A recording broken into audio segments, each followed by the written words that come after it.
Bonjour à tous. Dans l'actualité ce dimanche, l'inquiétude des apiculteurs du Jura face à l'invasion de frelons asiatiques. L'espèce est arrivée dans le département il y a 5 ans pour ne plus partir et avec l'automne, la période est importante pour endiguer la progression des frelons, mais aussi pour les producteurs de miel qui craignent pour leurs abeilles. Avec l'absence de fruits, la saison est également propice aux attaques de frelons sur les ruches.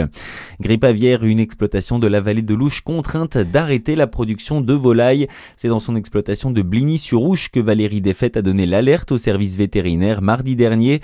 Les résultats positifs des tests en laboratoire ont entraîné l'euthanasie de 450 de ces volailles. Des zones de surveillance renforcées ont été mises en place autour de la zone, mais pour Valérie Desfaites, c'en est trop. J'arrête la production de volailles, déplore la commerçante connue sous les halles de Dijon.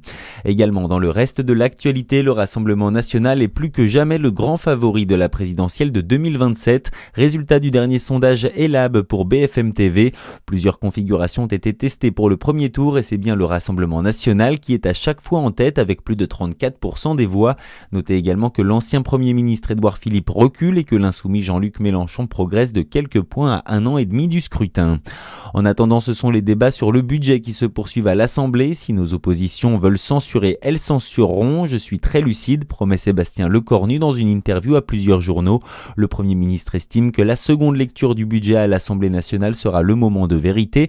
Sans majorité absolue, je suis prête à accepter une stratégie des petits pas, ajoute-t-il. Et ce week-end a débuté la 95e édition de la traditionnelle foire internationale et gastronomique de Dijon. C'est au parc des expositions et des congrès jusqu'au 11 novembre. Près de 400 exposants et 50 points de restauration sont à retrouver. Cette année, 3 pays sont mis à l'honneur, le Canada, l'Italie et le Vietnam. Et comme l'année dernière, près de 170 000 visiteurs sont attendus. Et on termine avec un peu de foot et cette défaite chez les hommes. Vendredi, le DFCO affrontait le club de Fleury-Mérogis, défaite 1-0. Bonne journée à tous sur Fréquence Plus.